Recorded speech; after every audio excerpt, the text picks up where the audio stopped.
Maybe you could set us up from a bigger picture macro standpoint on just how significant it was to go from the kind of housing boom we saw just in the wake of COVID to where we are now in 2022.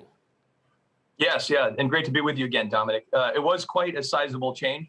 If I was to classify 2022 just with one quote, we can quote Dickens and say that it was the best of times and worst of times. We think about where things were at the end of 2021. It was an extremely strong housing market. We then had very, very strong home price appreciation, very, very strong rent growth. We then saw the beginning of the Fed's balance sheet reduction program, which really took the 10-year Treasury rate a lot higher, and we've seen a significant slowdown. I think probably the best metric to sum this up is existing home sales, which after falling for 10 months straight, that's to say month to month, are seeing some of the worst declines year over year on record.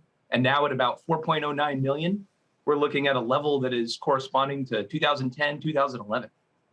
All right. So if that's the case, Brad, we know interest rates are the vast majority of Americans, we'll put it. The vast majority of Americans borrow money to buy their home because for the vast majority of Americans, a purchase of a home will be the single biggest purchase they ever make in their lifetimes. So what exactly does that then mean about the 2023 real estate market if the forecast is for interest rates to continue to go higher? Yes, and so the question there is, does one really believe that interest rates are going to go higher? We can see that if they stay high, if the Fed actually expands its balance sheet reduction program rather than ending it, if the 10-year Treasury rate really goes back up into the fours again, we're going to see such a dramatic decline in mortgage affordability that even what remains of the housing market looks like it may just continue to disappear over the next 6 months. The decline that we've already seen in terms of activity is truly substantial. Okay, so there's been a school of thought over the investing decades that sometimes you do need some of these corrections, resetting of asset prices so that they can build another foundation for a new leg higher. Is this the kind of situation right now that we're dealing with where real estate will have to see some kind of a notable or market pullback in order for it to get investors and home buyers back in to build the next leg higher for, say, the next 5 to 10 years?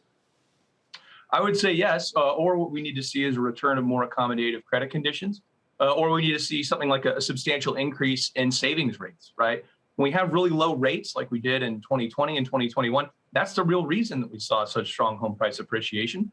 We didn't see savings rates really continue in line with that. We haven't seen income growth really continue in line with that. I know income growth gets a lot of press, but the reality is that average hourly earnings have not seen real gains in year-over-year terms in nearly 2 years at this point. So we need something to give. Either pricing needs to come down or buy-side fundamentals need to get stronger. Something will work itself out there through the market process. And right now, it would appear to me, just based on the slowdown that's happened, based on the disinflation, that is to say the slowdown in inflation that's already occurring, that to the degree we do have lower inflation next year, we see plenty of reason why the Fed should be able to cut once again, perhaps end its balance sheet reduction program, and therefore we see more accommodative rates and perhaps also a mix of declining prices or at least flat prices.